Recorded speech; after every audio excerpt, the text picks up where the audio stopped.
राधे राधे, जय श्री कृष्णा। वैशाख मास महत्व कथा अध्याय 15 में आप सभी का स्वागत है। सूत जी बोले, हे राजन, मधुसूदन भगवान के प्यारे पापनाशक वैशाख महत्व का फल और भी सुनो। प्राचीन काल में पांचाल देश के पुण्यशील और बुद्धिमान बुरयश का पुत्र पुरुयश था।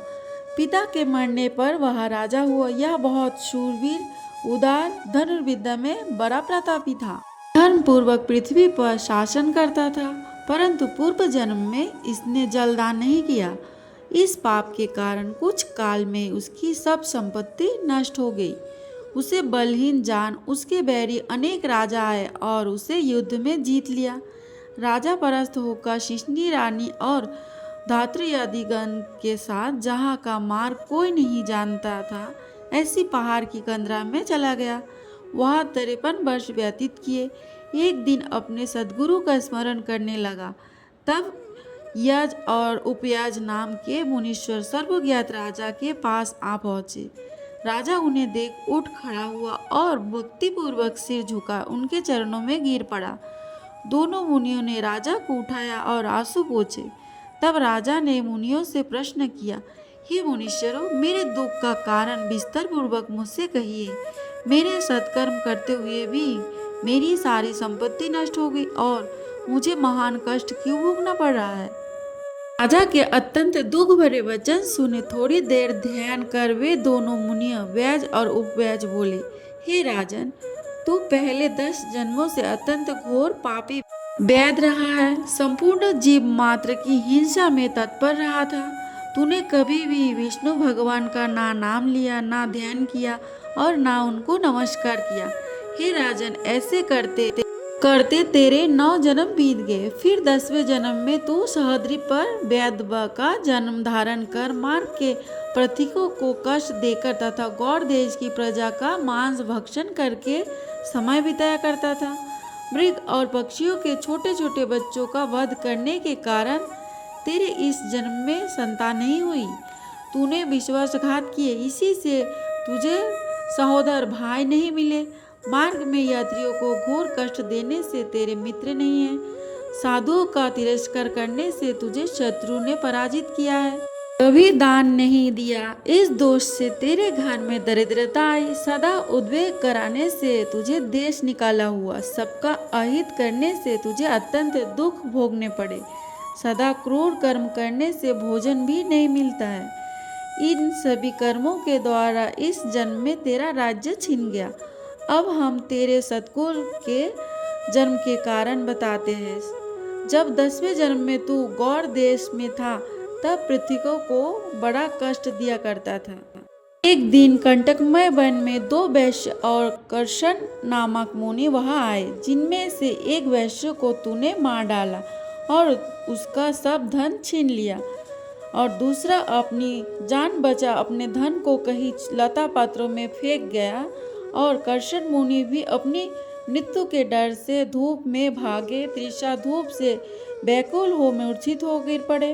तब तूने वैश्य धन कहाँ फटक गया है, यह जानने के लिए कर्षण मुनि के कानों में फूंक मारी तथा कृमि और कीचड़ मिले हुए हड्डी के जल से उसके नेत्र धोए और पंखे से हवा करने लगा। तब मुनि ने स्वस्थ चित्त हो जाने पर और तेरे पूछने पर वैश्य का धन पैरों में फेंक कर भाग जाने की बात कही। तब तू मुनि को सुखपूर्वक चले जाने को कहकर गहन वन में चला गया। यद्यपि तूने अपने कार्य सिद्धि के लिए मुनि की रक्षा की थी, तब भी उस पुण्य के प्रभाव से तेरा जन्म महा पुण्यवान विशाल राजवंश में हुआ। अब यदि तेरी इच्छा सुख, राज्य, सयुज्य, मुक्ति आदि प्राप्त करने की है, तो इस माधव नाम के वैशाख मास में और अक्षय तृतीया के दिन भाई गौ ब्राह्मण को दान दे। सभी क्षत्रिय प्रतिमा दान कर, प्याऊ लगवा, स्नान कर, माधव भगवान का पूजन कर। इन वैशाख युक्त धर्मों के करने से तेरी विजय होकर साम्राज्य की प्राप्ति होगी और सब सुख भोगेगा और अपने समान पुत्र प्राप्त करेगा तथा सब लोग तेरे वश में हो जाएंगे। साथ ही विष्णु भगवान के साक्षात दर्शन होंगे। ऐसे कुल पुरोहित दोनों ब्राह्मण यज और उपयज राजा को समझाकर अपने अपने घर चले गए। तब राजा ने अपने पुरोहितों की आज्ञा के अनुसार अपनी बची हुई सेना को संग ले अपने संपूर्ण कुटुंब सहित पांचल नगरी में प्रवेश किया और वैशक के सब धर्मों को करने लगा।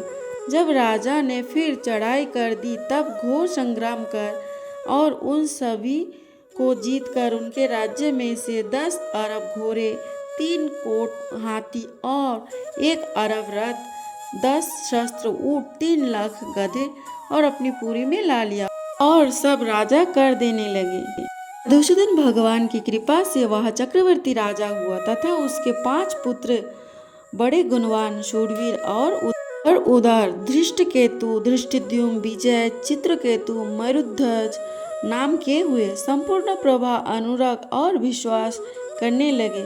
फिर पांचाल देश का राजा निष्काम चित्तों में मधुसूदन भगवान की पूजा के लिए सभी धर्म करने लगा, जिनसे प्रसन्न हो मधुसूदन भगवान ने अक्षय तृतीया के दिन चारों भुजाओं में शंख चक्र पद्म लिए, पीताम्बर धारण किए हुए, वनमाला पहने, लक्ष्मी तथा अनुचरों के सहित गरुड़ पर चढ़ साक्षात दर्शन दिया। उनके असहनीय तेज को देख राजा ने नेत्र बंद कर लिए। फिर उनके दर्शन कर हर्ष के मारे सब देह में रोमांच खड़ा हो गया, नेत्र से आंसू गिरने लगे और अत्यंत भक्तिपूर्वक हाथ जोड़कर सिर झुका स्तुति करने लगा। वैशाख मास महत्व के अध्याय में मुख्य रूप से वैशाख मास के किए जाने वाले दान एवं उनके अद्भुत फलों का वर्णन भी किया गया है। नारद मुनि राजा अम्बरीश को बताते हुए कि इस पवित्र महीने में वस्तुओं का दान करने से मनुष्यों को किस प्रकार के सुख और मोक्ष की प्राप्ति होती है। विभिन्न वस्तुओं के दान का महत्व है। इसमें पंगल और शय्या दान से नारद मुनि कहते हैं कि जो मनुष्य वैशाख के महीने में धूप से थके हुए ब्राह्मणों को सुखद पंगल बिछावन दान करता है वह जन्म मृत्यु के कलेशों से मुक्त हो जाता है। ऐसे व्यक्ति को वैकुंठ धाम में निवास प्राप्त होता है। चटाई और कंबल, तिनके या खजूर के पत्ते से बनी चटाई दान करने वाले के बारे में कहा गया है कि उस चटाई पर साक्षात भगवान विष्णु शयन करते हैं। वस्त्र दान करने से चिलचिलाती धूप में कष्ट पा रहे लोगों को महिम या सुखद वस्त्र दान करने से मनुष्य को पूर्ण आयु प्राप्त होती है और परलोक में उत्तम गति मिलती है। पादुका, जूते चप्पल दान करने से इस महीने में पादुका दान करने वाले यमदूतों का तिरस्कार कर स्वर्गलोक को जाता है और उसे जीवन में कभी भी दरिद्रता का सामना नहीं करना पड़ता। इस अध्याय में बताया गया है कि वैशाख मास में भगवान विष्णु को अत्यंत प्रिय है। जिस प्रकार एक माँ अपने बच्चे की इच्छाएं पूरी करती है, उसी प्रकार यह मास अपने नियमों का पालन करने वाले भक्तों की सभी मनोकामनाएं पूर्ण करते हैं। इस अध्याय में पाठ करने या सुनने से व्यक्ति को जीवन की बाधाएं दूर होती है और उससे अक्षय पुण्य की प्राप्ति होती है।